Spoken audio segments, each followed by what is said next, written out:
मरने पर मातम मनाने सभी आएंगे, लेकिन मुसीबत में काम कोई नहीं आएंगे। मुसीबत में काम कोई नहीं आएंगे।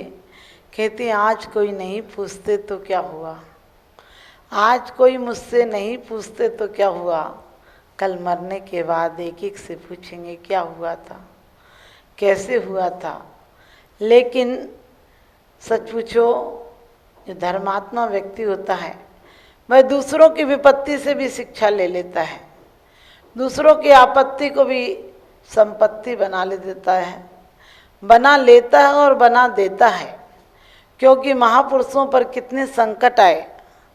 रामचंद्र जी जैसों को 14 वर्ष वनवास भटकना पड़ा, लेकिन उन्होंने वनवास में जहाँ जहाँ गए वहाँ वहाँ अपराधों को रोका, दीन दुखियों को सहारा दिया।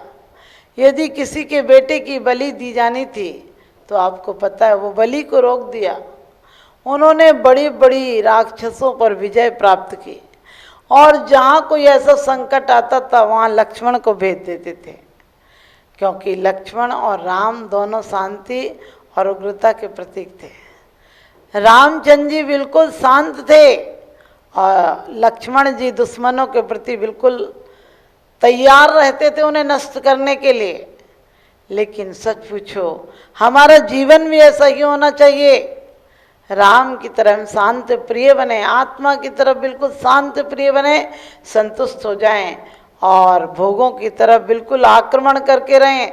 भोगों को जरा भी हमारे ऊपर हावी नहीं होने दें, क्योंकि भोग बुरे भव रोग बढ़ावे, वेरी हैं जग जी के, बेरस होए विपाक समय अति सेवत लागे निके। कह दिया कि भोग बुरे भव रोग बढ़ावे।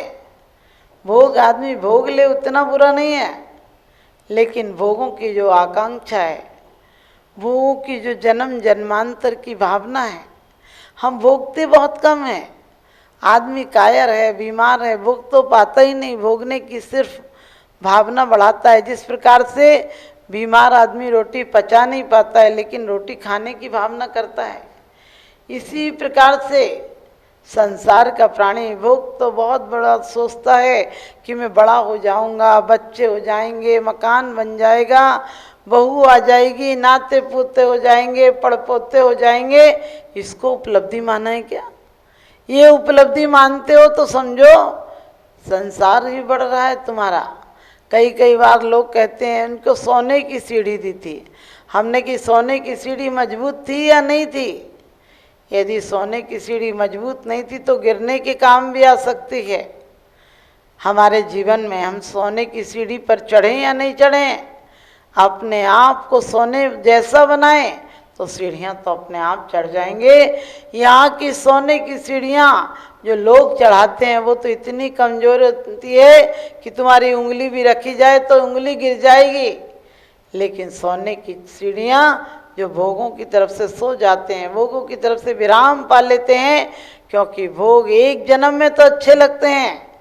एक एक इंद्रिय के भोग देखो, सनत कुमार चक्रवर्ती जैसा, सुभोम चक्रवर्ती जैसा सनत कुमार को बीमारी हो गई चक्रवर्ती को, लेकिन क्या किया, देवता आए क्यों वैद्य बन के और कहने लगे मैं औषधि दूंगा।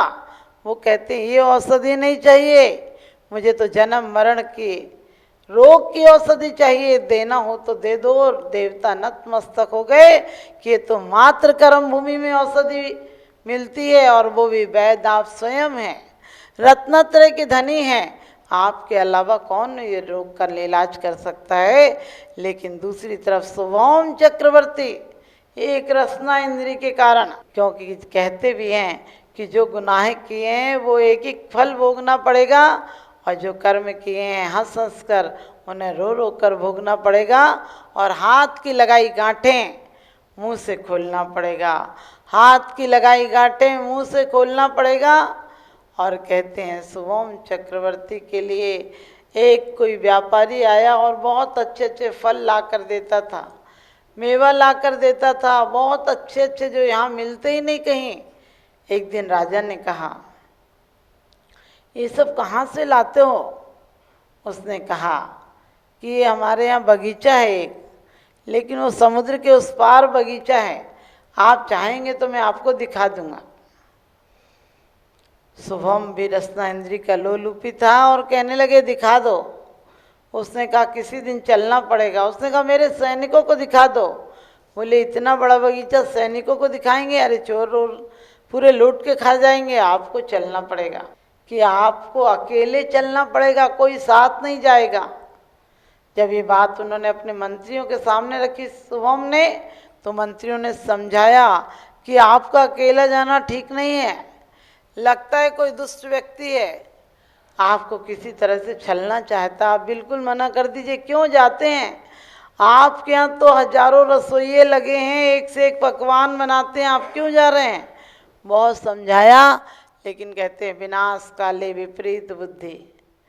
विनाश का काल हो तो बड़ों की शिक्षा अच्छी नहीं लगती, समझदारों की शिक्षा अच्छी नहीं लगती है, लोग उसे मूर्ख नजर आते हैं, अपने आप को ज्ञानी समझता है। और शुभम चक्रवर्ती भी नहीं माना। अचानक वो कहने लगा नाव के रास्ते चल जाना होगा और मैं ही नाव चलाऊंगा। और वो तो देवता था, हर कला में निपुण था। उसने नाव में बैठाया। वो नाव में बैठकर थोड़ी दूर ही गए थे कि अचानक तूफान आ गया। और तूफान आने पर उसने कहा कि तुम देखो तूफान में डूब जाओगे। शुभम ने कहा बचा लो।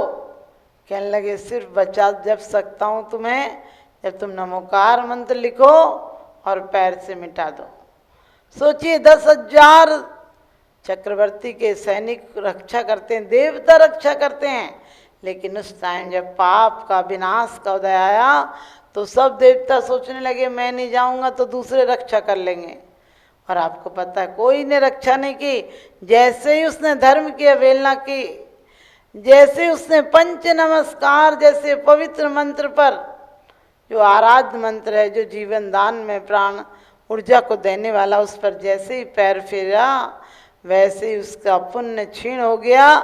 और उसने जो पूर्व जन्म का बैरी था उसने बाल पकड़े और कहने लगा याद कर मैं एक रसोइया था, तुझे रोज रोज भोजन बना कर देता था, एक दिन किसी वजह से तूने ध्यान नहीं दिया और मैंने कढ़ी बनाई थी, वो थोड़ी गर्म रह गई और तूने ऐसे ही खा ली जल्दी से, तेरा मुंह जरा सा जला था और तूने क्रोध में आकर मेरे ऊपर गरम गरम कढ़ी पटक दी थी और मैं जल के तड़फ तड़फ के मर गया था। उस दिन मैंने सोच लिया था कि तुझे तड़पा तड़पा कर मारूंगा और आज वही मौका आ गया कि तुझे इस फल के लोभ में मैं ले आया। मैं तुझे कोई फलों के बगीचा नहीं दिखाऊंगा, लेकिन तेरे से जो पाप करवा लिया मैंने उसके द्वारा तुझे नरक में भेजूंगा।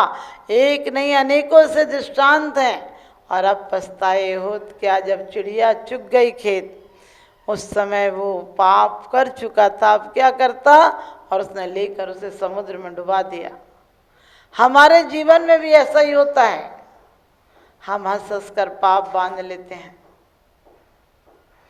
पंचेंद्रियों के विषय ऐसे ही हैं, जो भोगते टाइम तो बहुत अच्छे लगते हैं, भोगते टाइम तो लगता है इनसे बढ़िया मनोहर चीज कुछ होती नहीं, क्योंकि आत्मा के आनंद को हम जानते नहीं, आत्मा के आनंद को नहीं जानते हैं। आत्मा को कभी आज तक हमने जानने की कोशिश भी नहीं की, और आत्मा की कोई बात करे तो हम ऐसे ही कह देते क्या बोरियत वाली बात लेकर बैठ गए, ये छोड़ो ना बेकार की बातें।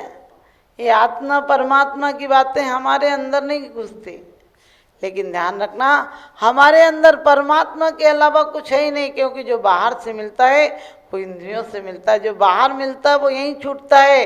जो बाहर दिखता है, मिलता है, समझते हैं, अपनाते हैं, वो मौत के पार नहीं जाता है।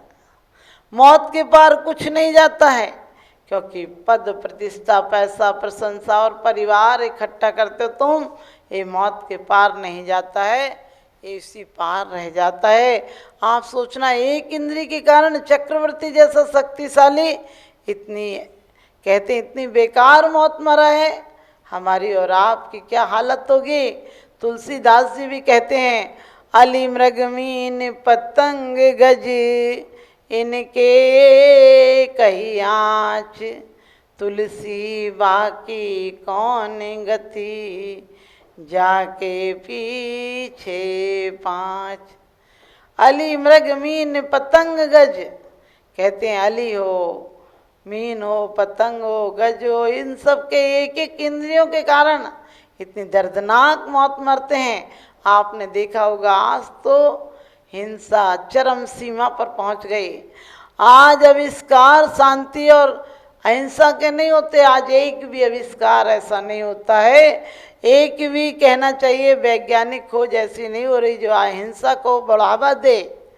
आज इतने प्रयोग यूट्यूब के माध्यम से इतना पाप बढ़ रहा है, मीडिया के माध्यम से पाप बढ़ रहा है। बकरे कितने में मिलते हैं, कितने में बिकते हैं, कहाँ बिकते हैं, किसने कितना पैसा कमाया, अरे इतना कभी आप इस बात पर कहते कि कितने दीन दुखियों को देकर कितनों ने सुख पाया, कितनों के परिवार में उन्नति हुई, हमने कभी ये बोला? आज किस प्रकार से मछली मारना, किस प्रकार से जिंदे मुर्गों को जला देना, एक रसना इंद्री के कारण इतने अपराध करते हैं। और जो छुरी के आगे लेटा वो भी है किसी का बेटा, मत छीन किसी का बेटा, मत छीन किसी का बेटा। जिसको आज मार रहे हो वो भी मर कर तुमसे बदला लेगा, क्योंकि आचार्य कहते हैं जिस जीव को भी तुमने मारा है वो अगले जन्म में तुम्हारी मौत का कारण बनेगा, चाहे वो कोई भी मौत का कारण बने, चाहे इंजेक्शन के रूप में मौत का कारण बन जाए और चाहे अटैक के रूप में कारण बन जाए, चाहे एक्सीडेंट के रूप में कारण बन जाए, लेकिन तुम इंद्रियों पर यदि संयम नहीं रखोगे, रसना के द्वारा तुम्हें रस युक्त होना था।